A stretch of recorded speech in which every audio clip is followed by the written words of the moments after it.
നിമിഷപ്രിയയുടെ വധശിക്ഷ നീട്ടിവച്ച യമൻ കോടതിയുടെ വിധിയെ എല്ലാവരും സ്വാഗതം ചെയ്യുന്ന ഒരു കാഴ്ചയാണ് നമ്മളൊക്കെ കണ്ടത്.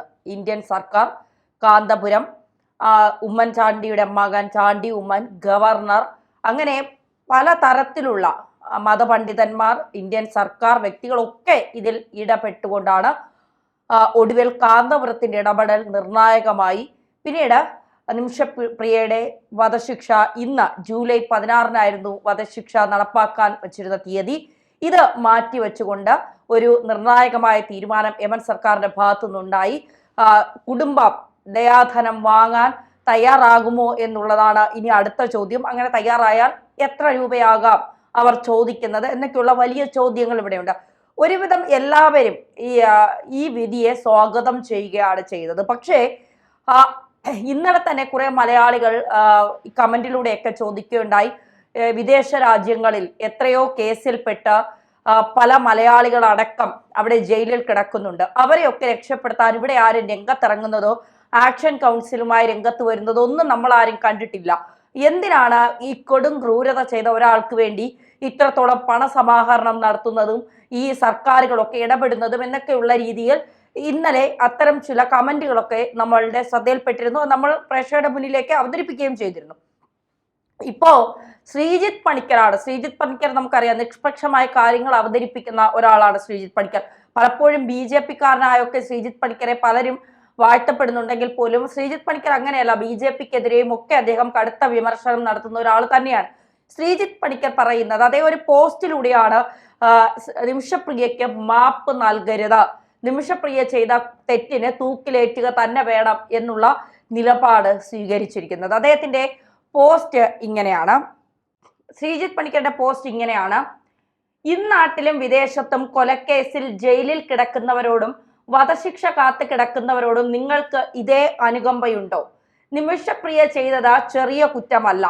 തന്റെ ബിസിനസ് പങ്കാളിക്ക് അമിതമായ അളവിൽ ഉറക്കമരുന്ന് കൊടുക്കുന്നു, അയാളുടെ മരണം ഉറപ്പുവരുത്തുന്നു, ശവശരീരം പലതായി വെട്ടിനുറുക്കുന്നു, അതിനൊരു സഹായിയെ കണ്ടെത്തുന്നു, ശേഷം ശരീരഭാഗങ്ങൾ വാട്ടർ ടാങ്കിൽ നിക്ഷേപിക്കുന്നു.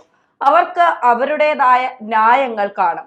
ഏത് കൊലപാതകത്തിലും എന്ന പോലെ പാസ്പോർട്ട് വീണ്ടെടുക്കാൻ ആയിരുന്നെന്നും പ്രതിരോധ ശ്രമമായിരുന്നെന്നും അല്ലാതെ മറ്റു മാർഗങ്ങൾ ഇല്ലായിരുന്നുമൊക്കെ വിചാരണ വേളയിൽ ന്യായങ്ങൾ ഉയർന്നതാണ്. പക്ഷെ കോടതിയുടെ ചില ചോദ്യങ്ങൾക്ക് മറുപടി ഉണ്ടായിരുന്നില്ല. കൊലപാതകം ആസൂത്രിതമായിരുന്നില്ലേ?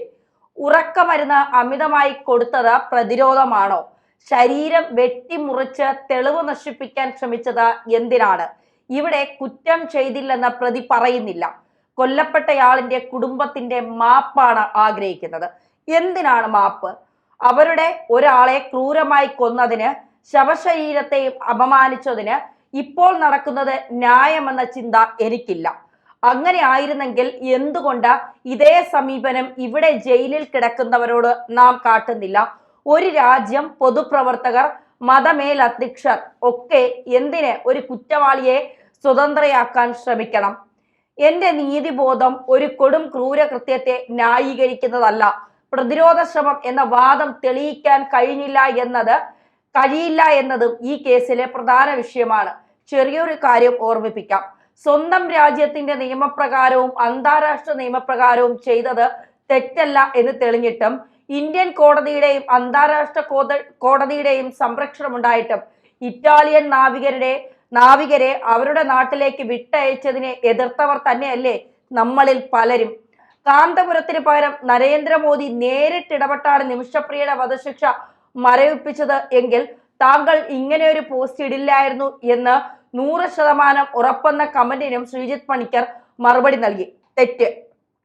നരേന്ദ്രമോദിയാണ് ഈ തീരുമാനത്തിന് പിന്നിലെന്ന് ഇനി അഥവാ യമൻ സർക്കാർ പറഞ്ഞാലും എന്റെ നിലപാട് ഇത് തന്നെ.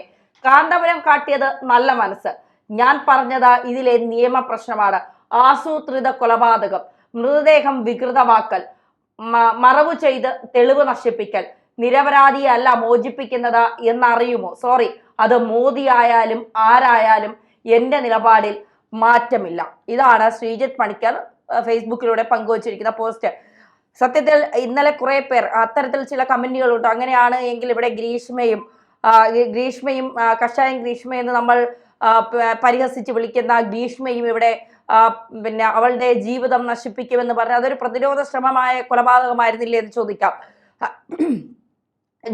ജോളിയൊക്കെ കൊന്നത് പ്രതിരോധ ശ്രമമല്ല, അത് സ്വത്തിന് വേണ്ടിയിട്ടാണ്. അങ്ങനെ പ്രതിരോധിക്കാനായി കൊലപാതകം നടത്തിയവർ വധശിക്ഷ അല്ലെങ്കിൽ പോലും ജീവപര്യന്തം അനുഭവിക്കുന്നില്ലേ എന്നൊക്കെയുള്ള ചോദ്യങ്ങൾ ഇവിടെ വലിയ രീതിയിൽ ഉയരുന്നുണ്ട് എന്നത് യാഥാർത്ഥ്യം തന്നെയാണ്. പക്ഷേ ഒരു മാനുഷിക പരിഗണന, നമ്മുടെ രാജ്യത്തെ ഒരു സ്ത്രീ മറ്റൊരു രാജ്യത്ത് പോയി ഒരു പ്രതിരോധത്തിന്റെ ഭാഗമായി, ഇവിടെ ശ്രീജിത്ത് പണിക്കർ പറയുന്നു അത് പ്രതിരോധമൊന്നുമല്ല, കോടതിയിൽ അത് തെളിയിക്കാൻ അവർക്ക് കഴിഞ്ഞിട്ടില്ല എന്ന്. പക്ഷെ എങ്കിൽ പോലും മറ്റൊരു രാജ്യത്ത് പോയി അവർ പിന്നെ ഇത്തരത്തിലൊരു ശിക്ഷ അനുഭവിച്ച് കിടക്കുമ്പോൾ അവരെ നാട്ടിലേക്ക് എത്തിക്കേണ്ടത് നമ്മുടെ കൂടി ഒരു നമ്മുടെ രാജ്യത്തെ ഒരു പൗരയാണ്.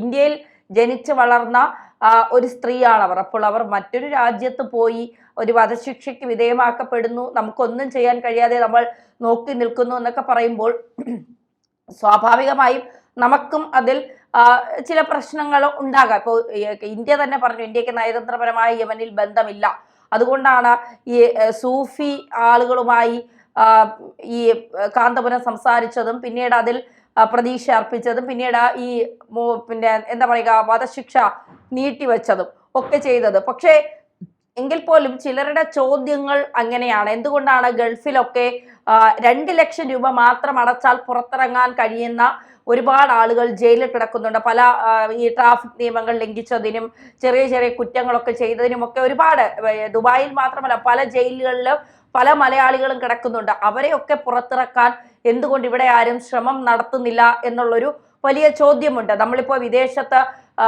ജയിലിലായവരെ ഒക്കെ സംരക്ഷിക്കാൻ നമ്മളിവിടെ ആക്ഷൻ കൗൺസിൽ തുടങ്ങുന്നു. പ്രവാസികൾ അവർക്ക് പറ്റുന്ന രീതിയിലൊക്കെ പണം പിന്നെ അക്കൗണ്ടുകളിലേക്ക് ഇടുന്നു. മലയാളികൾ ഒറ്റ ദിവസം കൊണ്ട് 3.5 കോടി മലയാളികൾ ഒറ്റ ദിവസം ചേർന്നാൽ എത്ര കോടികൾ വേണമെങ്കിലും നമുക്ക് സ്വരൂപിക്കാൻ കഴിയുമെന്ന് നമ്മൾ പലപ്പോഴും തെളിയിച്ചതാണ്. അപ്പോൾ അത്തരത്തിലൊക്കെ ഉള്ളപ്പോൾ ഒരു കാര്യം നമ്മളിവിടെ ശ്രീജിത്ത് പണിക്കർ പറഞ്ഞത് ചൂണ്ടിക്കാണിക്കാതിരിക്കാൻ പറ്റില്ല. നടന്നതൊരു കൊലപാതകമാണ്. അയാളൊരു ദുഷ്ടനോ അയാളൊരു എന്താ പറയുക നീചനോ വൃത്തികെട്ടവനോ എന്തോ ആകട്ടെ, അയാൾക്കൊരു അമ്മയുണ്ട്, ഒരു ഭാര്യയുണ്ട്, അയാൾക്ക് 2 മക്കളുണ്ട്. അപ്പോൾ ഈ അവിടെ പോയാൽ അവിടുത്തെ സർക്കാരിന്റെ നിയമങ്ങളും അവിടുത്തെ കാര്യങ്ങളും എല്ലാം അറിഞ്ഞുകൊണ്ടായിരിക്കണം നിമിഷപ്രിയ അവിടെ എത്തിയത്. അവിടെ എത്തിയതിന് ശേഷം പിന്നീട് അവിടെ സ്പോൺസർഷിപ്പ് കിട്ടാൻ ഒരാളെ വിവാഹം കഴിക്കണമെന്ന നിയമമുണ്ടോ എന്ന് ചോദിച്ചാൽ എനിക്കറിയില്ല. ഞാൻ യമനിൽ പോയിട്ടില്ല, യമന്റെ ഇത്തരത്തിലുള്ള നിയമങ്ങളൊന്നും എനിക്ക് അറിയില്ല. അതുകൊണ്ട് അങ്ങനെ വിവാഹം കഴിച്ചതിന് ശേഷം ഇവരെ ലൈംഗിക അടിമയാക്കി വച്ചിരുന്നു എന്നൊക്കെയാണ് ഇവർ പറയുന്നത്. അതിനുശേഷം പ്രതിരോധിക്കാനായി ഇയാളെ ഉറക്ക ഗുളിക കുത്തിവെച്ച് മയക്കുമരുന്ന് കുത്തിവെച്ച് ഉറക്കിയതിന് ശേഷം മൃതദേഹം കഷ്ണങ്ങളായി വെട്ടി നുറുക്കിയെന്നാണ് പറയുന്നത്. അപ്പൊ ഇതൊക്കെ കേൾക്കുമ്പോൾ അയാളുടെ അമ്മ, ഇപ്പോൾ നിമിഷപ്രിയയുടെ അമ്മയ്ക്കുണ്ടാവുന്ന അതേ വേദന തന്നെയാണ് തലാലിന്റെ അമ്മയ്ക്കും കുടുംബക്കാർക്കും ഉണ്ടാകുന്നത് എന്നുള്ളത് യാഥാർത്ഥ്യമാണ്. അതുകൊണ്ടാണ് പണത്തിനപ്പുറം മകന്റെ ജീവൻ അവർ വലിയ വില കൽപ്പിക്കുന്നത് എന്നുള്ളതാണ്. എന്തായാലും ഈ വിധിയെ നമ്മളെല്ലാവരും സ്വാഗതം ചെയ്യുന്നുണ്ട്. കാരണം ഒരമ്മയും ഒരു പിഞ്ചു കുഞ്ഞും നിമിഷപ്രിയയെ കാണാനായി കാത്തിരിക്കുന്നുണ്ട്. അവർക്ക് വേണ്ടിയെങ്കിലും നമുക്ക് ഈ വിധിയെ സ്വാഗതം ചെയ്യാം.